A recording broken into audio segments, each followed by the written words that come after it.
அனைவருக்கும் வணக்கம். இனிய விநாயகர் சதுர்த்தி நல்வாழ்த்துக்கள். ஏன்னா நம்மை ஆளுகின்ற திராவிட கழக அரசு நமக்கு விநாயகர் சதுர்த்தி வாழ்த்துக்கள் சொல்ல மாட்டாங்க.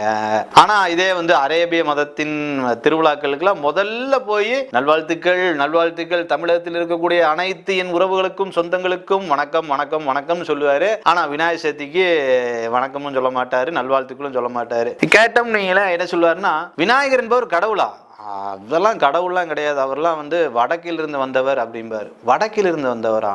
சரிங்க. அப்போ இந்த கிறிஸ்மஸும் ரம்ஜானு பக்ரீத்து மொஹரம்லாம் கொண்டாடுறீங்களா, அதெல்லாம் தென் மாவட்டத்திலேயோ இல்லை தென் தமிழகத்திலேயோ இல்லை தமிழகத்திலேயோ தோன்றதுன்னா கிடையாது அப்படின்ட்டுருவாங்க. இது ஏன்னு பார்த்தீங்கன்னா, இந்த ஓர வஞ்சகம் முன்னாடிலாம் பார்த்தீங்கன்னு வைங்களேன், நாரதருடைய கழகம் நன்மையில் முடியும். இந்த திராவிட கழகத்தினுடைய கழகமே இந்துக்களுக்கு தீமையிலும் எதிராக தான் முடியும். நாம் அப்படியே ஐயா இல்லைங்கய்யா, அவர் தென்னகத்து கடவுள் தாங்கய்யா விநாயகர், நக்கீரர் கந்த புராணத்திலே பாடல் பட்டிருக்கு, இல்லை எவ்வளவோ அகநானூறு ஆகட்டும் புறநானூறு ஆகட்டும் இல்லை ஐம்பெரும் காப்பியங்கள் ஆகட்டும், அதெல்லாம் தமிழருடைய இலக்கணம், அதில் எல்லாமே விநாயக பெருமானை பற்றி பேசியிருக்காங்க.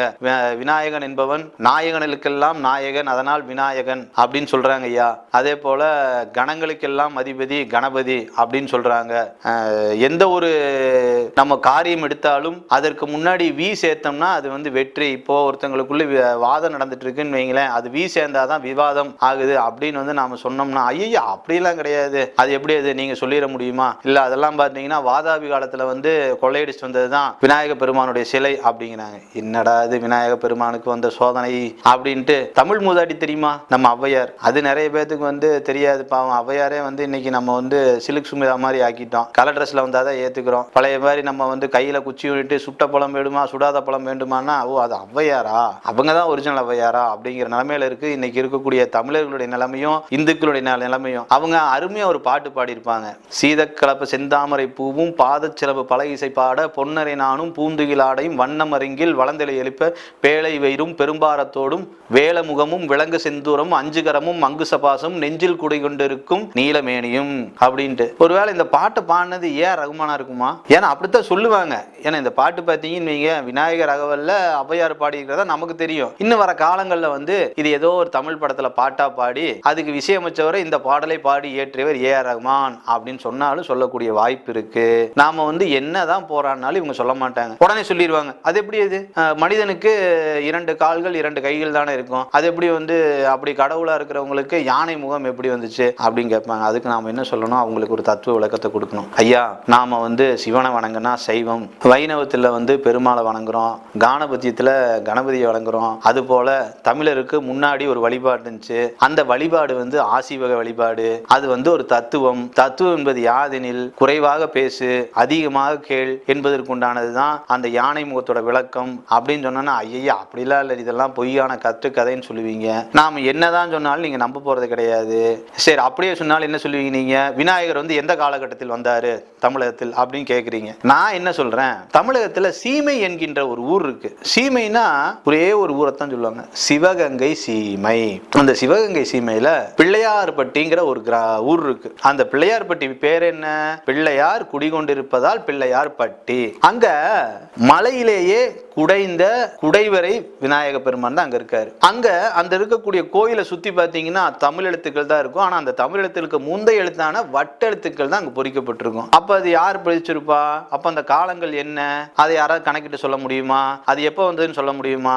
அதை நீங்க என்ன சொல்லுவீங்க? இல்ல நரசிம்மவர்மன் காலகத்தில் சிறு தொண்டராகிய பரஞ்சோதி மன்னர் மராத்திய மன்னரிடத்தை போரிட்டு சென்று அப்படி இப்படின்னு ஏதோ ஒரு கதையை சொல்லுவீங்க. சரி என்னவா இருந்தாலும் அவருடைய காலகட்டம் என்ன? அது எதுல சொல்லியிருக்காங்க? திருஞான சம்பந்தர் பாடல் பற்றிய அந்த கோயில திருத்தலம். அது அவ்வளவு பிரசித்தி பெற்ற கோயில். அது இப்படியே நம்ம சொல்லிட்டே போகலாம். இன்னைக்கு இருக்கக்கூடிய காலகட்டத்தில் பார்த்தோம்னு வைங்களேன், இப்ப விநாயகர் சதுர்த்தி வந்துருச்சு. விநாயகர் வைக்கிறதுக்கு எங்கேயுமே பர்மிஷன் கிடையாது. 10 அடிக்கு மேல வைக்க கூடாதுங்கிறாங்க. என்னடா 10 அடிக்கு மேல வைக்க கூடாது, 11 அடி 12 அடி 13 அடின்னு சொல்லி உயரமா தானே விநாயகர் போயிட்டு இருப்பாரு. என்னடா நம்ம மட்டும் வளர்ச்சி குண்டிட்டே வராங்களே அப்படின்னு கேட்டோம்னா அதுக்கு போலீஸ் விளக்கம் தரதில்லை.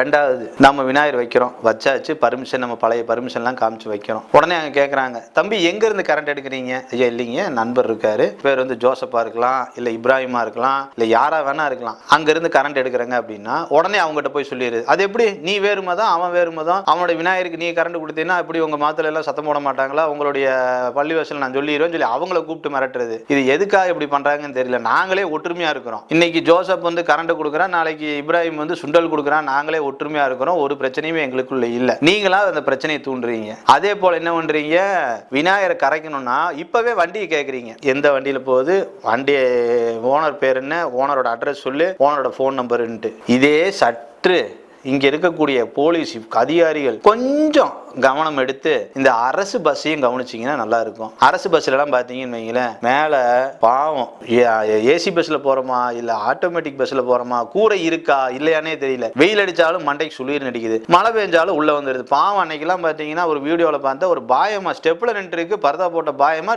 கீழே வந்துருச்சு. ஸ்டெப்பு கீழே ஓட்ட பஸ் அந்த லட்சணத்துல இருக்கு. இதுல பெண்களுக்குன்னு பிங்க் கலர் பஸ் விடுறாங்க. அந்த பஸ் ஸ்டாப்லயே நிக்கிறது இல்ல. பாவம் பெண்கள்லாம் போய் நடு ரோட்டுக்கு போய் வழிமறிக்கிறாங்க. நில்லுப்பா நிறுத்துப்பான்னு கை போட வேண்டிய சூழ்நிலை. ஆமா, அந்த அம்மா வெடிச்சு ஆமா இருக்கிறதுக்கு ஓரமா போய் நின்றுட்டு அப்படியே பார்த்து டிரைவர் ஓட்டு நான் ஓடிட்டேன்ல அப்படின்னு டாடா காமிச்சிட்டு போறாரு. அந்த அளவுக்கு இருக்கு. ஏன் அதையெல்லாம் போய் கேட்க மாட்டீங்களா? தயவு செய்து காக்கி சட்டையை எதுன்னு எங்க இந்துக்கள் பண்டிகையை மட்டும் முடுக்கிற மாதிரியே நடத்துறது. விநாயகர் அப்படி இருக்கக்கூடாது, இப்படி இருக்கக்கூடாது, விநாயகர் பாட்டு காலையில பாட்டு போடக்கூடாது, பாலையில அந்த பாட்டு போட்டீங்கன்னா பாய் கோச்சுக்குவாரு, இதை போட்டீங்கன்னா சர்ச்சில் இருக்கக்கூடிய ஃபாதர் கோச்சுக்குவாரு. சார் சண்டே ஆச்சுன்னா தயவு செய்து சர்ச்சு பக்கம்லாம் போய் பாருங்க சார். சண்டே கிளாஸ் ஆச்சுன்னா கத்திக்கிட்டே இருக்கிறாங்க. அங்கேயும் போய் சொல்லலாம்ல சார், பக்கத்துல இந்துக்கள் இருக்காங்க, அவங்க மனசு புண்போடும், அவங்க தூங்கிட்டு இருப்பாங்கன்ட்டு. நம்ம வீட்டு பக்கத்துல நண்பன் பள்ளிவாசல் இருக்கு, அங்க பாத்தீங்கன்னு 4 மணிக்கு சார் 4 மணிக்கு நமாஸ் பண்ண ஆரம்பிச்சோன்னா அல்லாஹ் அக்பர்னு கத்துறாங்க. அந்த சவுண்டை பாத்தீங்கன்னு காலையில் 4 மணிக்கு எழுப்பிடுற மாதிரியே இருக்கு. அங்கேயும் போய் சொல்லாமே சார், இத்தனை டெசிபிள் வேணாம் சார், பாவம் குழந்தைங்க இருக்காங்க,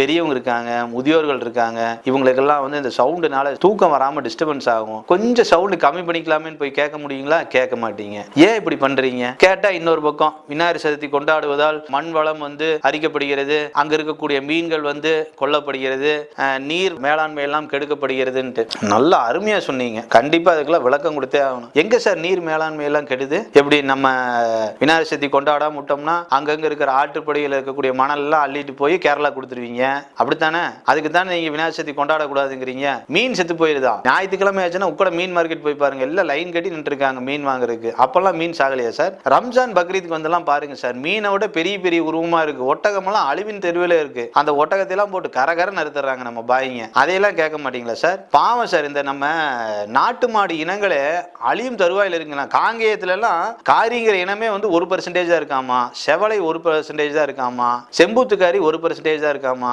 அதையெல்லாம் நாம ஏன் சார் மீட் எடுக்க கூடாது? அதையெல்லாம் வாங்கி அறுத்துறாங்க சார், 2 பல்லு 4 பல்லுன்னு போட்டா. அதெல்லாம் கொஞ்சம் பாத்தீங்கன்னா பரவாயில்ல சார். எங்களுக்குலாம் அனுமதி கிடையாது, ஏன்னா பொதுவான இடத்துல. ஆனா பாய்ங்க மட்டும் போய் அரசு பள்ளியில போய் நமாஸ் பண்ணலாம், அரசு பள்ளியில போய் குர்பான் கொடுக்கலாம், இதெல்லாம் பண்ணலாம். இதெல்லாம் ஏன் இந்த ஓர வஞ்சகன்னு தெரியல. தமிழக அரசுக்கு ஒரு கோரிக்கை வைக்கிறோம். இந்த விநாயகர் சதுர்த்தி நாம இப்போ கொண்டாடுறதுல எல்லாம் பாத்தீங்கன்னு வைங்களேன், ஏன் கொண்டாடுறோம்? சிலை எதுக்காக நாம வைக்கணும்? ஏன் இந்த 3 நாள் இல்ல 5 நாள் 7 நாள் நம்ம கரைக்கிறோம்? இதுல ஒரு தத்துவ விளக்கம் முடிஞ்சிருக்கு. எப்படின்னு கேட்டீங்கன்னா, இப்போ சிலை என்பது என்ன? களிமண்ணால செய்யறோம். இந்த களிமண்ணால செஞ்சு நாம அதை வந்து 3 நாள் கரைக்கிறோம். அப்போ அந்த களிமண் வந்து இறுக்கம் கிடைச்சிருது. இறுக்கம் கிடைச்சதுக்கு அப்புறம் நாம போய் கரைக்கும் பொழுது அந்த ஆற்றுப்படியில் அடித்து செல்லப்பட்டு இருக்கக்கூடிய மணல்ல வந்து இது தேங்கி திரும்பவும் பலம் பெறும். இப்போ தமிழருடைய வழிபாடு பாத்தீங்கன்னு வைங்களேன், நாம எல்லாம் பாத்தீங்கன்னா சிறுதெய்வ வழிபாடு தான். அந்த சிறுதெய்வ வழிபாடை நாம் எடுத்துட்டோம்னு வைங்களேன், முளைப்பாரி எடுப்பாங்க. அந்த முளைப்பாரி என்ன? அந்த கோயில் விசேஷம் நடப்பதற்கு முன்னாடி அங்க இருக்கக்கூடிய ஆற்றோரமா இருக்கக்கூடிய வயல்ல இருந்து எடுத்துட்டு வந்து மணல் எடுத்துட்டு வந்து அதுல வந்து சில தானியங்கள்லாம் போடுவாங்க. ஒரு 15 நாள் எடுத்து வச்சாங்கன்னா அந்த விளைச்சல் எப்படி இருக்குன்னு சொல்லி நாம பார்ப்போம். அப்போ அதுக்கு தகுந்த மாதிரி நாம வந்து அங்க திரும்ப போய் அந்த விசேஷம் நடக்கும்போது நம்ம கரைச்சிட்டு வரோம். அதே கான்செப்ட் தான் இங்கேயும் விநாயகர் சதுர்த்தியில நடக்குது. இப்போ நம்ம அந்த கரைக்கும் பொழுது என்ன ஆகுது? அந்த நீருடைய மேலாண்மை பாதுகாக்கப்படுது, ஆற்று மணல் கொள்ளையடிப்பது தடுக்கப்படுகிறது. இப்ப நாம வருஷம் போய் விநாயகர் சதுர்த்தினா நம்ம விநாயகர் கரைக்கிறங்காட்டிக்கு இந்த நீர் மேலாண்மை எல்லாம் பாதுகாக்கப்படுது. இப்படித்தான் சென்னையில கூவம்னு சொல்லி ஒரு ஆறு ஓடிட்டு இருந்துச்சு. இன்னைக்கு அது எப்படி இருக்கு? சாக்கடையா தேங்கி ஒருத்தர் இறங்க முடியாது. இதே விநாயகர் சதுர்த்தி கொண்டாடப்பட்டு அங்கெல்லாம் விநாயகர் கரைக்கப்பட்டிருந்தா இன்னைக்கு இருக்கக்கூடிய ஒவ்வொருத்தரும் போய் தன்னுடைய நிலமா தன்னுடைய நீரா நினைச்சு சுத்தம் பண்ணியிருப்பான். இன்னைக்கு கெடுக்கப்பட்டு விட்டது. அதற்கு காரணம் யாரு? அரசாங்கம் சிந்திக்க வேணும். இன்னொன்னு சொல்லிடுவானுங்க என்னன்ட்டு, விநாயகர் சதுர்த்தி கொண்டாடுவது தப்பு, விநாயகர் பார்ப்பனைய கடவுள். விநாயகர் பார்ப்பன கடவுளா? என்னடா கம்பி கட்டுற கதையெல்லாம் சொல்லிட்டே இருக்கீங்க.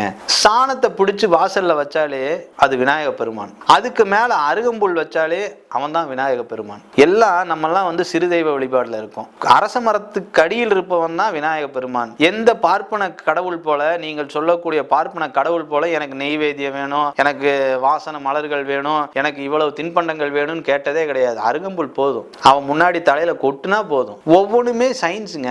யோசிச்சு பாருங்க, இறைவன் முன்னாடி நாம கொட்டும் போது என்ன பண்றோம், நம்ம மைண்டை இப்போ யோசிக்கும் போது நம்ம என்ன இப்படி நம்ம ஸ்டிமுலேட் பண்ணுவோம். அதைத்தான் அங்கே நம்ம விநாயக பெருமான் முடியும் நம்ம கொட்டும் போது நம்ம ஸ்டிமுலேட் பண்றோம். அருகம்புல் இன்னைக்கு சுகர் பேஷண்ட் ஆயிட்டாங்க, 3/4 பேர் சுகர் பேஷண்ட். அங்க போய் நடக்கிறதுக்கு விநாயகர் கோயிலை சுத்தி அங்க இருக்கக்கூடிய குளத்துல குளிச்சுட்டு 2 அருகம்புல் எடுத்து போட்டோம்னா போயிடுது. இதெல்லாம் நோய் மேலாண்மை, இத்தனையுமே மறைக்கப்படுது. அன்னைக்கெல்லாம் என்ன சொன்னாங்க, தொட்டா தீட்டு பார்த்தா தீட்டுனாங்க. நாங்கெல்லாம் ஒன்று சேர்ந்துட்டோம். யார் தொட்டாலும் தீட்டு கிடையாது. எவன் விநாயக பெருமானை பார்த்தா தீட்டுங்கன்னா அவங்க கூட சேர்றதான் தீட்டு. எந்த விநாயக பெருமானை தூக்குறா தீட்டு, உடைச்சா தீட்டுங்கன்னா அவங்க கூட சேரதான் தீட்டு. இன்னைக்கு நாங்கெல்லாம் ஒன்று சேர்ந்து இந்த குளத்துல இறங்கக்கூடாதுன்னு எவன் சொன்னானோ அவன் முன்னாடி நாங்கெல்லாம் ஒன்னா போய் அந்த விநாயகரை கரைக்கிறோம். இப்படி ஜாதிகள் ஒழிக்கப்படுது. அன்னைக்கு எப்படி சுதந்திரத்திற்காக போராடும் பொழுது லோகமானிய பாலகங்காதர திலகர் இந்துக்களிடையே ஒற்றுமைக்காகவும் இந்திய சுதந்திர உத்வேகத்தை இந்துக்களிடையே ஊற்றவும் எப்படி அவர் விநாயகர் சதுர்த்தியை கையில் எடுத்தாரோ, அதே போல இன்னைக்கு தமிழர்களை நாம் இந்த விநாயகர் சதுர்த்தியை கையில் எடுப்பதன் மூலமாக ஜாதிகள் ஒழிக்கப்படும், ஜாதிகள் அழிக்கப்படும். அதை இன்னைக்கு இந்த திராவிட கழக அரசு ஜாதியை நம்மளை சேர்த்தக்கூடாது, ஜாதியில நம்ம பிரித்து வைக்கணும், இவனை ஒன்று சேர விடக்கூடாதுங்கிறதுக்காக தான் விநாயகர் சதுர்த்தியை கொண்டாட வர்றதில்லை. இந்துக்களை விழித்துக் கொள்ளுங்கள். விநாயகர் சதுர்த்தி என்பது மிகப்பெரிய விழா. இன்னைக்கு தீபாவளிக்கு அடுத்து ஒட்டுமொத்த இந்திய அளவில் நாம கொண்டாடப்படுறது விநாயகர் சதுர்த்தி தான். முருகனை முப்பாட்டன்றானுங்க. இப்ப பழனியில் இருக்கிற முருகனே முருகன் கிடையாதுங்கிறாங்க. பொங்கல் சூரியனுக்கு உண்டானது, போட்டோசிந்தசிஸ் ப்ராசஸ், வெயில் இல்லாமல் எதுவுமே கிடையாது, சூரிய வழிபாடு கூடாது அப்படிங்கிறாங்க. ஒவ்வொன்றிலையுமே இந்துக்களை மழுங்கடிக்க செய்கிறார்கள். விழித்துக் கொள்ளுங்கள் இந்துக்களே, விநாயகர் சதுர்த்தி என்பது ஒட்டுமொத்த இந்திய தேசத்தின் திருவிழா. இந்த திருவிழாவை கொண்டாடப்பட வேண்டும். ஒற்றுமைக்காக இந்துக்களே விழித்துக் கொள்ளுங்கள். நன்றி, வணக்கம்.